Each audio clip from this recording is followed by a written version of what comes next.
So this is written by Max Arbuckle, and it's about Hope Onyx Cornish. We're going to call it Onyx from here on out because that's the name she chose. She was a beacon at 18. She shone with fierce individuality. Her edge, her style, her bold makeup made her unforgettable in the Idaho community she came from. Her mother called her fierce, stylish and kind, a trio of traits that left any room that she entered. She was known affectionately as Onyx, and her smile and fierce energy were her signature, a hand-drawn reflection of someone who lives vibrantly on her own terms. Friends remember how she could lift spirits with a look or a laugh, and how her style was a statement of both identity and joy. But even lights this vivid cast shadows that are undetected. Behind closed doors and out of sight, she lived with what was a trouble in her home life. According to court records, Hope and her siblings endured emotional torment, not from peers, but from within her own family walls. Hey, Kimmy. And I can't work this out. Her parents allowed an uncle to come in and regularly abuse these children. Now, not in any other way than, just before anyone worries, it's going to be a trigger warning, but with words.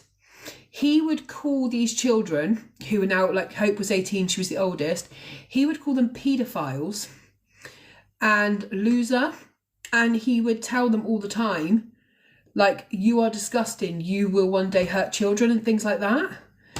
And we know that can really, really hurt children, especially when they are children and they're growing, their brains aren't fully formed. And he would constantly tell them, like, you're losers, you're disgusting, you're paedophiles. I've never heard of this in another, deflecting maybe, because I've never heard of someone saying this to children, to use that word, when every child, A, doesn't need to know what one is, really, and B, would honestly start thinking, thank you, Kirsty, I'm going to hurt someone, I'm going to hurt a child. Because we know that it takes like 500 compliments to a child to erase one bad word we say to a child as a parent. I'm not talking about telling them off. I'm telling you, when you're saying things like you're a loser, you're useless, those kind of things, you have to say 500 compliments, if you didn't know this, to erase that one bad bit of damage you've done to a child. So calling a child something like that would be so horrific. And so the sanctuary that kids should be able to call home actually turned into a terrible place for them to be. I'm just getting started, Angel. On August the 19th, 2025, so only last year, Hope's life was tragically cut short. She was shot by her father, Delbert Cornish. And what followed was a surreal and devastating. Her body was found draped in a pride flag, an act her father later described as him trying to honour her identity. And her mum says, no, this was so you were trying to blame it on her identity. You took the thing that she was proud of, being a member of the pride community, you took that and you draped her bloody body in it and watched for 20 minutes as she gasped for breath while you watched her from the doorway, and she knew that's what you'd done to her. Her death was not just a crime, it's a rupture. A young life known for light and authenticity ended in violence wrapped in her own symbol of pride, the very emblem of acceptance she once wore with love. This isn't just a headline, it's a person. The full weight of Hope's presence, the loss isn't an abstract, it's personal. Now, Hope's tragedy wasn't just abrupt, it was a culmination of quiet storm brewing where protection should have lived. In the heartache hidden from the public view, Hope and her siblings were reportedly subjected to cruel verbal attacks. Thank you, Ali. Not from peers, but from their uncle. Courts replay how he branded them with demeaning labels like paedophile, nonce, loser. Not as passing taunts, but emotional landscapes. And we have to think about this, like this started from the age where Hope was very young, where Hope looked like this.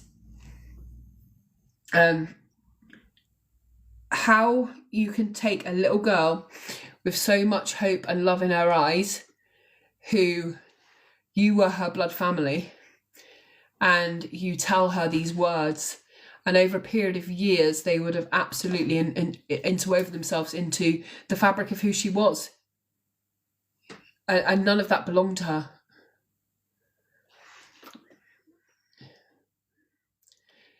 Now let me show you her father, actually, who we were talking about before. I'm not keeping him up because he makes me sick. This is Delbert here, Delbert Cornish.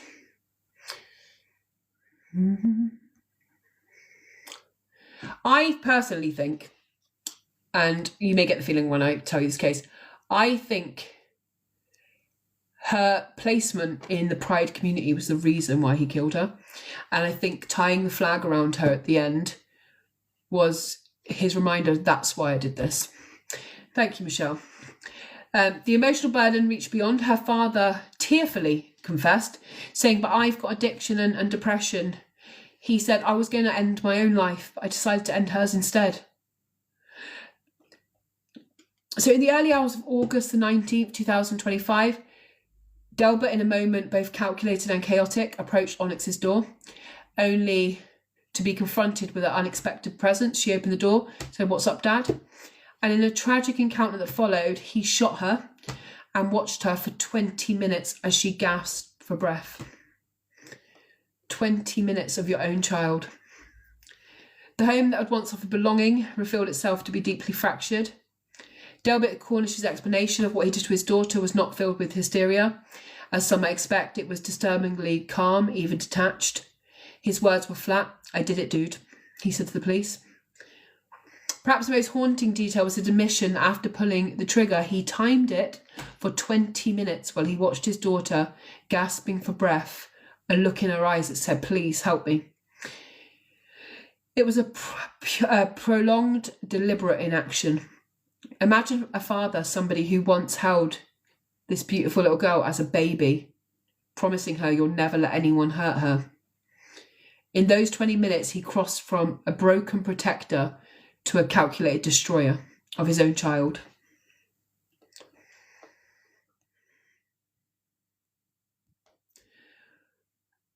What followed compounded the horror. Instead of reaching for help, Delbert wrapped her in the pride flag. He told police it was to honour her. To outsiders, the gestures felt like a gross contradiction of that. The same hands that ended her life, now claiming to preserve her identity. For Hope's friends in the LGBTQ+ community, the act was not symbolic respect, but a distortion of what the flag represents to them and represented to Onyx. The rainbow is meant to be a fly in the wind, to celebrate resilience, not to serve as a burial cloth. To a child lost to violence. I just can't imagine wanting to destroy somebody that you create, that you watch. Like, by obviously 18, I have an 18-year-old. You find yourself watching them thinking, like, what did I get right? Like, why, like, she's funny, she's resilient, she's hardworking. Like, you look at them and you're like, you know, one day she's going to leave here and she's not going to need me anymore. And you feel really sad and stuff, but there's never a time when you think, like, I just want to destroy her. I just can't even imagine, like, that thing in a parent, you know, when your child, like, falls on the playground and they cry and you rush to them, like, or you get that call from school, like they've hurt themselves in PE, and you're mad rush to, like, I need to be with them. To watch one of your children hurting, dying for 20 minutes, looking at you like, why? And you're just stood there watching. I just don't get it.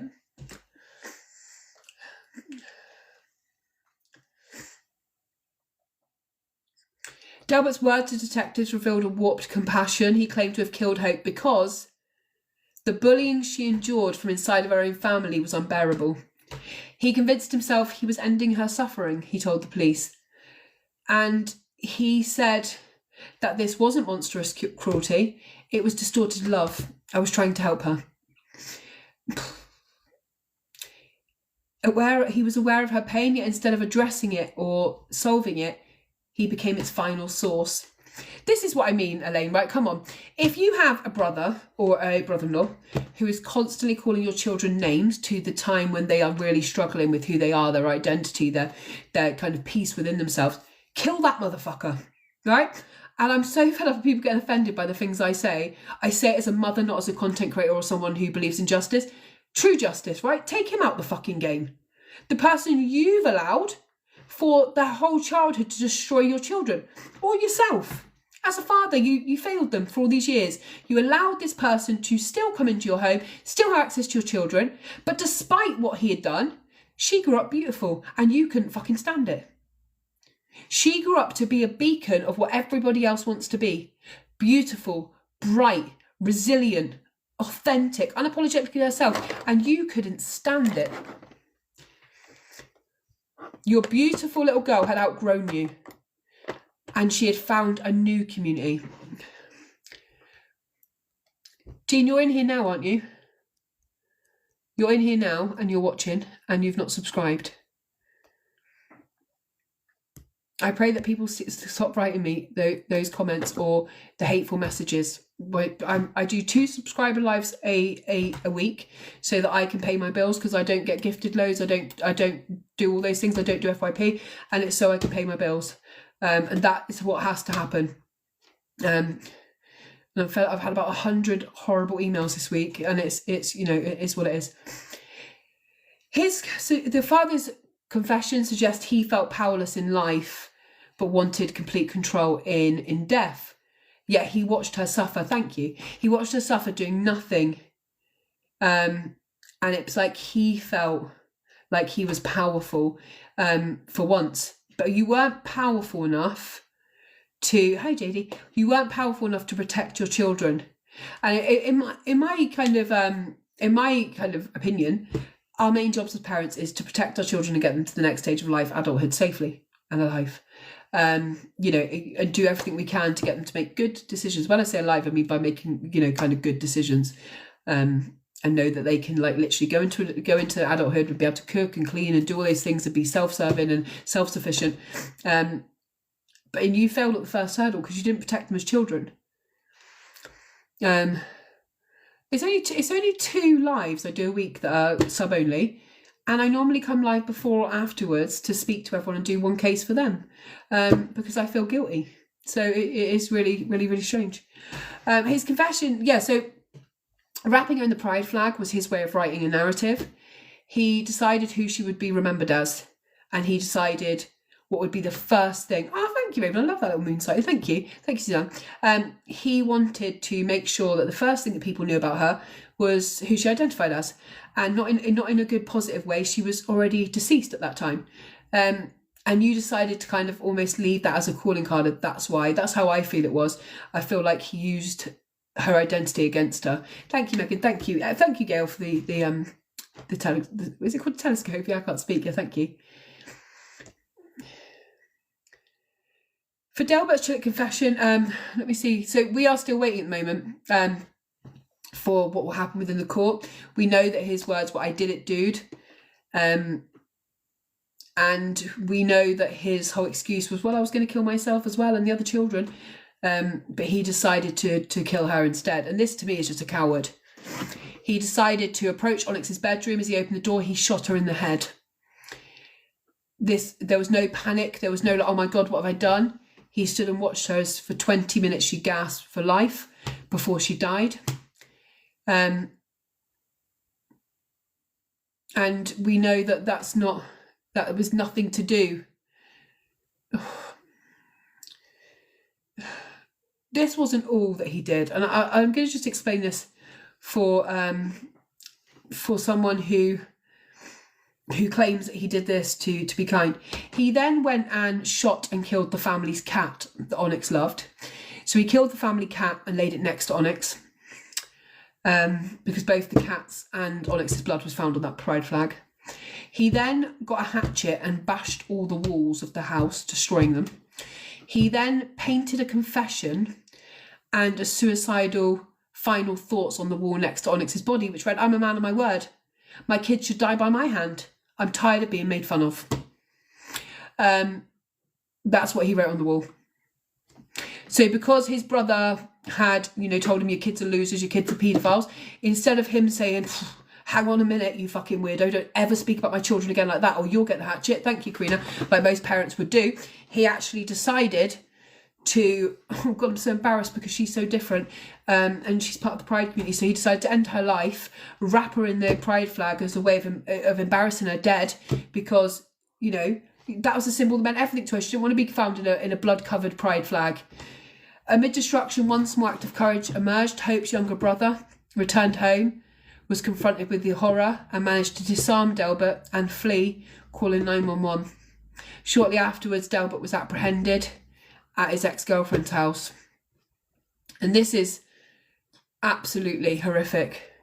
Now, Hope's death, Onyx's death, absolutely, it caused destruction in the LGBTQ plus community around Idaho and more far-reaching, because they just couldn't believe that somebody so beautiful, someone so full of life, one of them, one of us, that's how they felt. They felt like, again, we're being hurt for who we are, for who we love, for who we stand with. It just felt like another loss of someone so beautiful.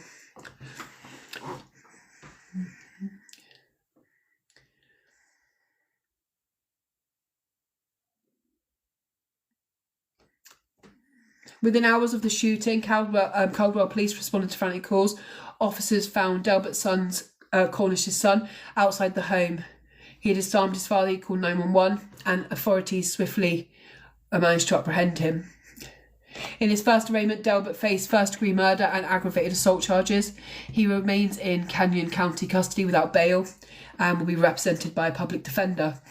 And we know that we will know soon as he goes through the court, and I'll keep you updated. I just wanted for now just for people to know who she is, and we'll definitely be following the trial, because I hope he is called out by the prosecutions feeling like, you didn't do this for her. If you had wanted to do anything for her, you would have protected her as a child. She was still only 18. She was still your daughter. Night, Tori, and you absolutely would have told her, like, I admire you. I'm proud of you. Not I'm afraid of being made fun of, and then kill your daughter, the very beacon of light within your home, probably one of the only beacons of light apart from your other children. What an amazing role model she would have been for her siblings. What an amazing role model she would have been. And she is still, we should say, she is still as now, that you can be anything that you are. You can absolutely be yourself.